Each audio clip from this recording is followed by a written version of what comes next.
Hallelujah. Mukama yebaziwe nnyo balamusizaako nnyo nate mulinnya erisinga amannya gonna erya Mukama waffe Yesu Kristo omwana wa Katonda oyo abeerera ddala omulamu. Njagala kwebaza Katonda nateera ku lw'obulamu bwo n'emirimu gitambula gitya saidi zeeyo. Njagala kwebaza Katonda kubanga mulungi era mwesigwa kitaffe gwatagwawo. Twagala okwebaza lwazi lwaffe olw'edda n'edda manyi gaffe amangi ennyo.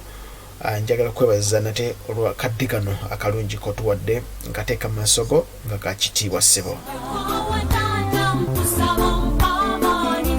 Weebale ggwe ayabokesezza era weebale ggwe abuzibizza okutuusa essaawa y'olwaleero nga tukyali balamu nga tukyassa tugamba nti ddizibwa ekitiibwa manyi gaffe lwazi lwaffe olw'edda n'edda. Weebale ekisa ky'otuwadde okuyimirira okuweereza erinnya lyo mukwano gwange.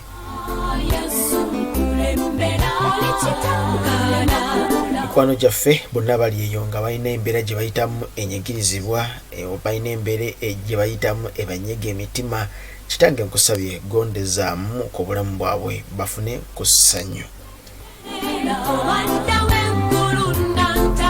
Nkusabye kubanga mmanyi okikola era nkusabye kubanga nzikiriza nti osobola okukikola mukwano gwange. Weebale gwe ataggwawo. Balamusizaako nnyo mwenna nateera mu puroguramu yaffe omulabe w'ekkanisa omulabe w'omussalaba. Amen.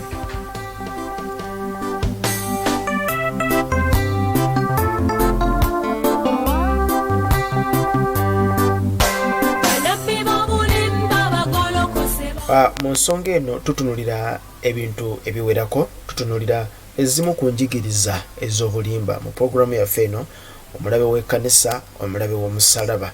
Tutunuulira ensonga ezimu kuzikwatagana n'enjigiriza. Tusinziira nnyo mu Bayibuli ne tusinziira ku abo abasomesa enjigiriza ez'obulimba bassebo ne bannyabo. Era wiiki eno yonna nzikiriza Katonda ampadde ekisa okuyimirira okwasanguza Senkulu ono ayitibwa Twinomujjuni n'okuyigiriza kwe okuvundu ennyonnyo okuwunya. Kakati gwe mwana wa Katonda ali eyo beera wakisa baako owandiika baako ebintu by'oyiga. Tuleeta ebintu bino lwa nsonga oyige. Bw'onaava mu kisa n'ogwa tolina gw'ogenda kugamba nti sawulira. Amiina. Tolina gw'ojja kugamba nti saamanya. Ffe tukoze ogwaffe mu linnya lya Mukama waffe Yesu. Ffe omusaayi tugunaabye twogedde. Amiina. Tututte obudde ne twogera. Weewaawo. Njagala kwebaza Katonda lwa puroguramu eno. Omukulu ono ku mukutu gwe oguyitibwa Zuula amazima gwali wano. Tuukayo. Kwata link eziri wano ku YouTube ogenda ozisharinga eyo ogikopinge ogenda obeere nga sharinga okopinge link eyo ogende mu comment section za Zuula amazima ozipestingemu kubanze yambulokinze sisobola wadde okusindika message sisobola wadde okukomentingako yablokinze wonna naye nange ndi mugezigezi nafunye account endala era gyempitamu kubanga YouTube zonna channels links zetukoze nga tuli futing okuyigirizako okufu zonna yagenze azidiritinga kubanga nzikwata nenzipestinga mu comment section abantu balabe. Kati yagenze adiritinga emu kwemu era kyeyakoze nange nambulokingiramu. Sisobola kukomentinga, sisobola kusindika message yonna. Kati gwali wano kola omulimu. Naawe genda mu maaso ng'opestingayo ng'opestingayo mu linnya lya Mukama waffe Yesu until wanaabaawo omuntu omu ayambibwa. Ye yaganye okujja okuddamu ebintu bino. Kati alina buwala bwe bwasindika bubwa buto buboggola tebulina kye buyinza kukola. Bwana buto nnyo tebulina kye buyinza kukola. Amen. Tewali kye buyinza kukola. Twagala ono Senkulu ono. Kale kakati waliwo ekifaananyi ekiri ku screen eyo. Ekifaananyi ekyo kansooke nkikuwe video eno katusooke tugijjeko nzooke nkuwa ekifaananyi ekyo. Ekifaananyi ekyo bw'okyetegereza nakikoopinze ku mukutu gwe oguyitibwa zuula amazima. Ndowooza mumulaba, ngezeeko okuzoominga ndowooza akantu kano okalabe. Awo ndowooza bwe kayinza okuba nga kakoma. Zuula amazima. Ku zuula amazima kuliko ekifaananyi ekyo nga ye bw'omulaba bw'atyo bw'ali. Ku zuula amazima oyo ye Brian Twinomujjuni gwe twogerako, nabbi w'Obulimba. Ono mulimba nnyo asinga ne Kakande Obulimba. Ono mulogo, sina mulogo, mutemu nnyo okusinga ne Kakande. Ono mulogo nnyo okusinga Obulimba bwonna bwe wali owuliddeko ono. Kakati alina posti gye yakola, era posti eyo bwe nagendayo ne nteekayo comments nazidiritingayo, nateekako links z'okuyigiriza kwaffe wano, nazo nagenda ng'adiritingayo emu ku emu eyatwala obudde kubanga nateekayo nnyingi. Naye nagenza okukebera zonna nga teziriiko. Kitegeeza ki? Ati omuntu okujja okukoona mu linki eyo emuteeke mu kuyigiriza kuno ategere nti ono mulimba. Tetugenda kusirika, tujja kucreatinga accounts zonna obungi bwazo okutuuka nga tusharinze message eno etuuke ku bantu. Amen. Kakati bw'otunuulira programu eno gy'alina ekigendererwa kye kumenya bantu mitima. Zuula amazima kati yagenda n'apostinga n'agamba nina ekintu kye tugenda okulaga mu maaso awo mpola mpola topapa. Tugenda kukwata omubbi. Agambye we are only here to draw people to their creator. We are only here to draw people to their creator. Nze no sitirira. We are only here to draw people to their creator. Did Jesus lie to them or he already returned? Bo bagamba nti ffe tuli wano okuleeta abantu kubazza eri omutonzi waabwe. N'ebibuuzo nga tubabuuza, Katonda ki gwe mwogerako? Katonda ki oyo gwe mwogerako? Kakati ne bagamba nti did Jesus lie? Yesu yalimba oba yakomawo dda? Kakati wansi wano n'akulaga akafaananyi Yesu ng'ali mu bantu. Wetegereze bulungi akafaananyi ke bakubye. Si Yesu oyo, ne bakulaga ekifaananyi omusajja omu ng'ayimiridde mu nkuyanja y'abantu. Kakati wano wansi nga bwe nscrollinze wansi, waliwo ebigambo bibino.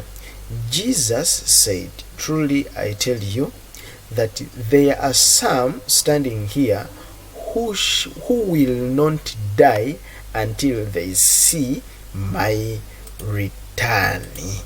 Wegendereze mpola. Nti waliwo abali wano abatalifa okutuusa nga balabye okukomawo kwange. Kakati kyekye kyawandiikibwa kyakwotinze. Bw'amaze okikwotinga waggulu walijjukira yagambye nti Yesu yalimba oba we yasuubiza okukomawo kwe yakomawo dda.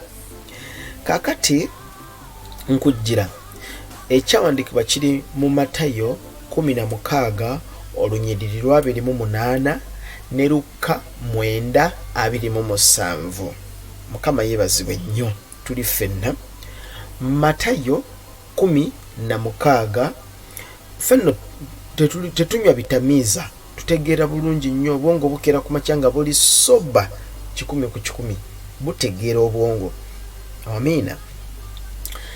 Mathew 16:28 agamba nti ddala mbagamba nti waliwo ku bano abayimiridde wano abatalirega ku kufa n'akatono okutuusa lwe baliraba omwana w'omuntu ng'ajja mu bwakabaka bwe. Ebigambo bye byogera ng'abyogerera mu bayigirizwa be wamu ate n'Abafalisaayo n'Abasaddukaayo abajja okumukema nga bamusaba okumulaga akabonero akava mu ggulu. Kati ebigambo bino Yesu abyogerera mu booluganda abayigirizwa be wamu n'abo abaali baliwo abafalisaayo. Luka 16:28 ng'agamba nti ddala mbagamba nti waliwo ku bano abayimiridde wano abatalirega ku kufa n'akatono okutuusa lwe baliraba omwana w'omuntu ng'ajja mu bwakabaka bwe. Kakati waggulu w'eno omukulu ono ayitibwa Zuula amazima, omufere, omubbi, omutemu, n'agamba nti Yesu yabalimba oba yakomawo dda. Kati ng'alinga agattagatta n'akugamba nti ekyawandiikibwa kino ekiri wansi kitegeeza nti bano abantu Yesu bye yali ayogerako ebiseera ebyo tewali n'omu ku abo be yayogerako, oba mu abo abaali bayimiridde waliwo ayali talina kufa okutuusa ng'akomyewo. So kati nga kyategeeza nti ebiseera ebyo Bayokaana, Baluka n'abalala be tutamanyi nti baali balina okubeerawo paka okutuusa n'olwaleero nga Yesu amaze okudda, nti okudda kwe nti tebajja kufa paka nga Yesu amaze okukomawo. Okategedde kingizako okugamba tukaddemu nga kyategeeza nti Yesu abantu be yali ayogera nabo mulimu mu bo abaali tebalina kufa okutuusa ng'akomyewo. Yakootinze Mathew 16:28 ne Luka 9:27.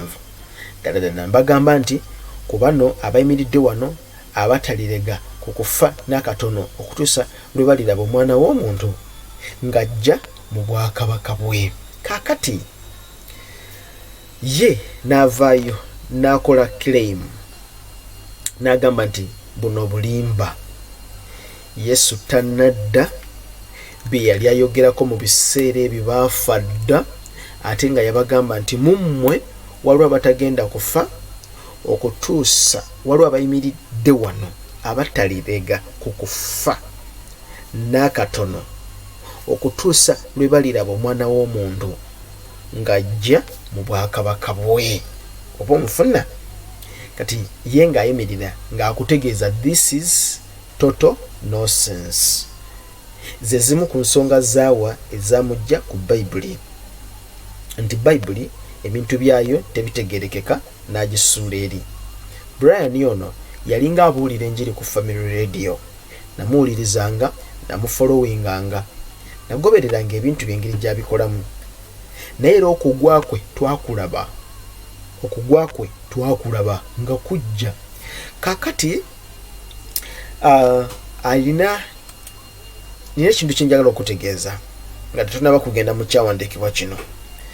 Wansi wano yeerabidde nti tulaba Brian ne banno be mukola nabo tutegeera bulungi nnyo, tetusookedde wano tulwanaganye n'ebintu bino n'obulimba buno.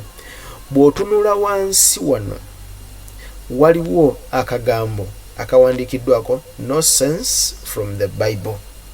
No sense from the Bible, omukulu omu gwe baagala okufaanaganya erinnya. Tukaddemu omukulu omu gwe baagala okufaanaganya erinnya ayitibwa Brian Baker. Brian Baker ono musajja mu Australia, yawandiika ekitabo ekiyitibwa No Sense from the Bible. Kakati Brian ono Twinomujjuni, ono omufere, omubbi, omulimba, yalowooza nti aleese kipya. Ye mu kulowooza kwe alowooza nti aleese ekintu ekipya, tetwali n'omu akimanyi, yasoose okukitegeerako nti buno bulimba.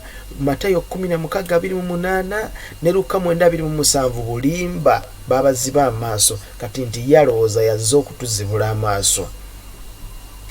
Ne yeerabira nti mwana muto nnyo, bino twabitegeera dda. Amina. Omukulu ayitibwa Brian Baker, we bafaanaganya erinnya. Brian Baker, puliriza gwagoberera. Brian Baker ono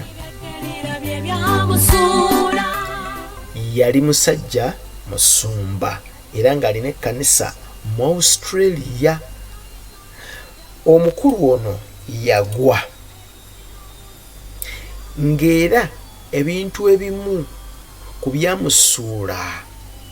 Mukulu ono myaka ndoza giyise nawo, myaka mingi, myaka 10 na ndoza gigenda na mu 2 yagwa.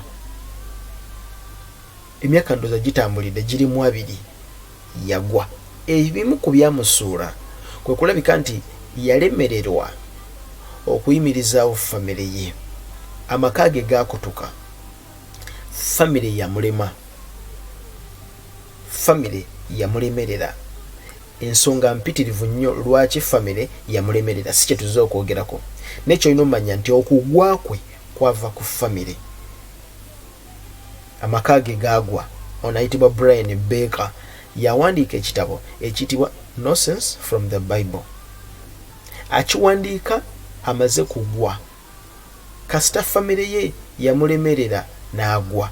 Alina ekibiina, n'ekibiina kyonna kye yali ali nabo abamu baagwa, abamu ne basigala nga bayimiridde, abamu ne bajoininga Hillsong, abalala balina amakanisa ge batandika eyo mu Sydney. Amina. Kakati ekintu ekirala, bwe yamaliriza okulemererwa amaka ge, Brian ono, kama yebazibwe nnyo, Brian ono n'awandiika ekitabo n'ava mu buweereza, na resigninga mu buweereza bwe n'abusuula. Ukitegedde? Na resigninga mu buweereza n'abusuula. N'atandika okulabika nti akwata Bayibuli ng'anoonya ennyiriri, naye ng'ennyiriri z'anoonya ziri contradicting. Ye yatandika kunoonya nsobi ziri mu Bayibuli. Kakati olunyiriri luno omukulu ono lwawandiise wano, Mathew 16:28. Ekigambo tekiri until they see my return, until they see me return. Nedda, tekiri ekyawandiikibwa kino, tewaliwo Bayibuli version yonna erina kyawandiikibwa kino nga kiriwo ekiti. Nedda, tekiriyo. Nti until they see me return. Nedda, tekiriyo. Okategedde? Kakati ono Brian Baker bino ebigambo yabiwandiika, yakuba obufaananyi buno n'awandiika ebigambo bino, naye tebiriiyo. Ne bw'osoma version zonna ez'ekika ekyenjawulo, ne bwe ziba zino ze tumanyi ez'abaffere ze bawandiika, tewali erina version ya bigambo bino. Will not die until they see me return. Tekiriyo, tekibangayo. Olw'ensonga nti singa kibeera bwe kityo, until they see me return, kiba kitegeeza ki? Kiba kitegeeza nti abantu bano tebaalina kufa okutuusa nga Yesu akomyewo. Ekyawandiikibwa tekiri nti ng'akomyewo. Nedda, kyogera omwana w'omuntu ng'ajja mu bwakabaka bwe. Omwana w'omuntu ng'ajja mu bwakabaka bwe, in his kingdom. Tuli ffenna. kakati ebigambo bino bitegeeza ki? Bayibuli tusomesa mu kitabo ekya Mathew 16:28 agamba ddala mbagamba nti there are some standing here who will not taste death until they see the Son of Man coming in his kingdom. Kakati ono ye agamba until they see me return. Byawukanira ddala olw'ensonga nti ono tayogera ku kingdom. Brian Baker tayogera ku kingdom. Ate version z'endala zonna zogera ku kye bayita kingdom. Until the Son of Man come in his kingdom. Kati eno version eno teriyo ono gye yakopinga mu kapande kano kolaba kali ku screen yo. Ono no bya kopinga tebiriyo. Tekiri already returned. Tekiriyo until they see me return. Tekiriyo. Sina bwe kiri. Amina. Kakati Bible ekozesa ekigambo kino wammanga. Bwe tugenda mu kitabo kyennyini ekya Mathew 17 n'olunyiriri olusookerako ddala. Bw'osoma olunyiriri olwo ojja dwetegereza Mathew 17. Bible esomesa nti ennaku 6 bwe zaayitawo. Wamala kuyitawo ennaku 6. Mathew 17 n'olunyiriri olusooka nkujjira mpola. Mathew 16 n'olunyiriri olusooka. Mathew 17 n'olunyiriri olusooka. Eri Mathew 16:28. Kati eno Mathew 17 n'olunyiriri olusookera ddala. Bible etusomesa nti ennaku 6 bwe zaayitawo, Yesu n'atwala Peetero ne Yakobo ne Yokaana muganda we n'abalinnyisa ku lusozi oluwanvu bokka. Kati kitegeeza nti waliwo yali ayimiridde mu bantu. Abantu be yali ayogerako nti mu bano ddala mbagamba waliwo abatalifa okutuusa nga balabye Omwana w'Omuntu ng'ajja mu bwakabaka bwe. Ebigambo byabiyogera wayitawo ennaku 6. Mathew 17 olunyiriri olusooka ennaku 6 n'alonda abantu 3. Ku bo yalondako Peetero, n'alondako Yakobo, n'alondako ne Yokaana. Olwokubiri lugamba n'afuusibwa mu maaso gaabwe, amaaso ge ne gamasa ng'enjuba, ebyambalo bye ne bitukula ng'omusana. Laba Musa ne Eriya ne balabika nga boogera naye. Laba Musa ne Eriya ne balabikira nga boogera naye. Kakati nina ekigambo kinjagala okugabanako naawe. Musa ne Eriya bajja Kristo ekintu ekyabaawo kye twayita transfiguration. Transfiguration eyo yajja okubaawo Kristo n'afuusibwa. Mu kufuusibwa okwo prophetically waliwo ekyali kigenda mu maaso nti Musa akiikirira amateeka, Eriya akiikirira bannabbi. Kama ibazibwe nnyo. Musa akiikirira amateeka, Eriya akiikirira bannabbi. Kyova Bible esomesa nti sajja kuddibya amateeka oba ebya bannabbi wabula okubituukiriza. Kakati Bible etusomesa nti Musa ne Eriya ne balabika nga boogera naye. Peetero n'addamu n'agamba Yesu nti mukama wange kirungi ffe okubeera wano bw'oyagala. N'azimba wano ensisira 3, emu yiyo n'endala ya Musa n'endala ya Eriya.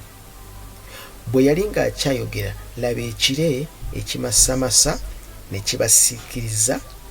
Laba eddoboozi ne liva mu kire nga ligamba nti oyo ye mwana wange gwe njagala, gwe nsanyukira ennyo, mumuwulire. Abayigirizwa bwe baawulira ebyo ne bagwa nga beevuunise ne batya nnyo. Yesu n'ajja n'abakomako n'abagamba nti muyimuke, temutya. Kakati bali bye yayogerako mu Mathew 16, mu Mathew 16:28 nti wano waliwo abayimiriddewo abatalirega ku kufa okutuusa nga balabye wange, okutuusa mu bano waliwo abatagenda kufa. Mu bano waliwo abatagenda kufa okutuusa nga balabye omwana w'omuntu ng'ajja mu bwakabaka bwe. Kati ekigambo kingdom wano, ekigambo kingdom wano kirimu ekigambo ekitibwa splendor. Kingdom eno in this context kitegeeza splendor. Splendor kitegeeza ekitiibwa, brightness, brightness, ekitiibwa.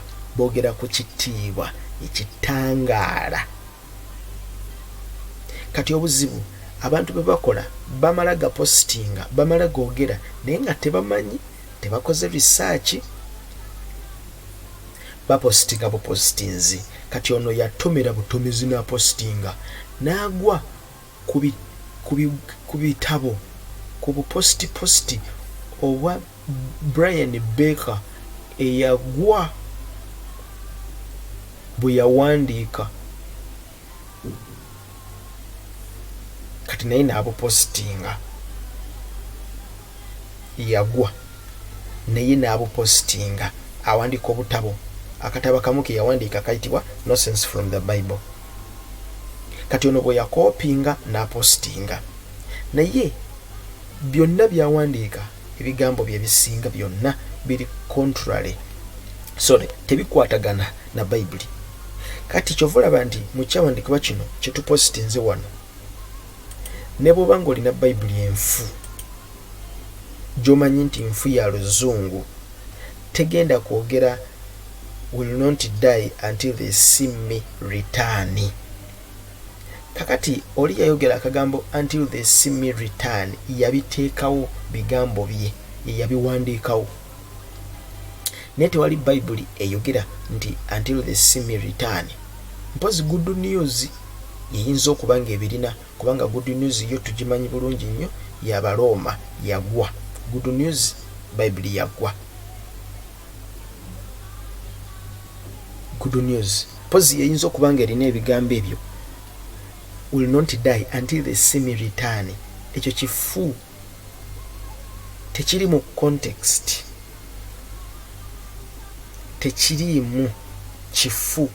Eyabiwandiika yagwa dda emyaka 2 emabega, oluvannyuma lw'okulemererwa okuwanirira amaka ge, ayitibwa Brian Baker omu Australia. Yagwa amaka ge, olwagwa n'agamba nti agenze kweyawulamu.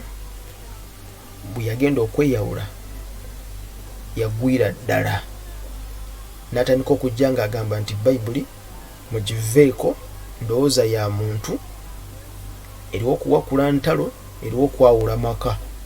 Bayibuli yeyawudde amaka gange, naye nga amaka ge gaagwa lwa nsonga ze ndala ze tutazze kwogera, naye nga yabiwandiika ayitibwa Brian Baker. Kati ono naye akoopinga Brian Baker, bupositi bwa Brian Baker. Mukama yebazibwe nnyo. Kakati boogera ku splendor, ekitiibwa, boogera ku kumasamasa.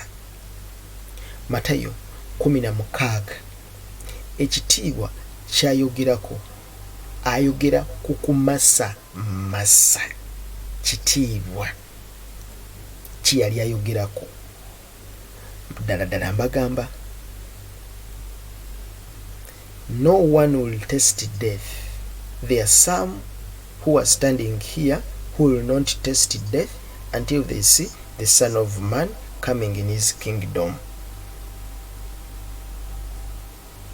Kakati yali ali mu kulagula ku kiddako, yali ali mu kukola prophecy ku kyekigenda okuddako paka omwana w'omuntu ng'azze mu bwakabaka bwe. Kakati oli bw'asoma ekigambo kino alowooza nti abantu bano be yali ayogerako tebagenda kufa paka ng'akomyewo. Kitegeeza nti paka ng'akomyewo mu kudda kwe okwokubiri mbu ng'akomyewo mu bwakabaka bwe. Ekitakola makulu olw'ensonga nti eno ensi si bwakabaka bwa Kristo. Eno ensi si bwakabaka bwa Kristo.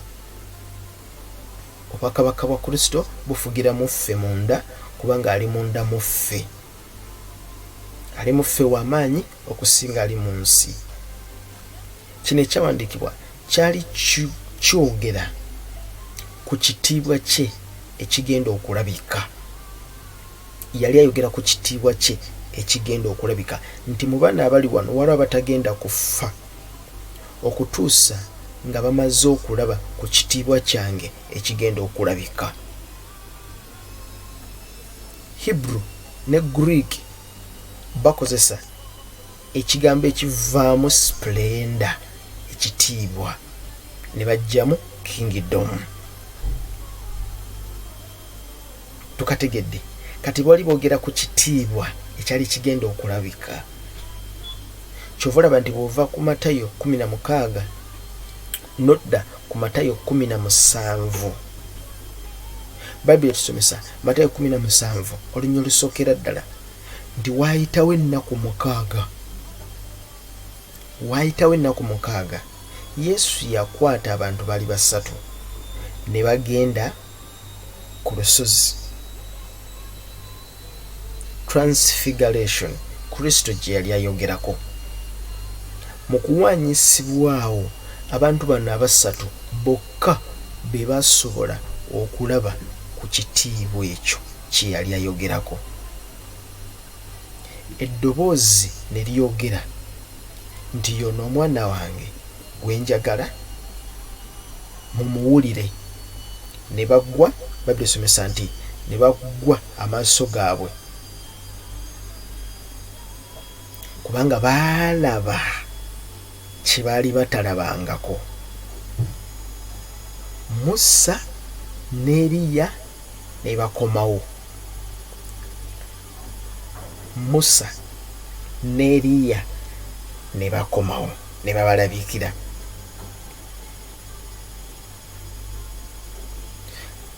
Obwenyi bwa Kristo nga buwakaayakana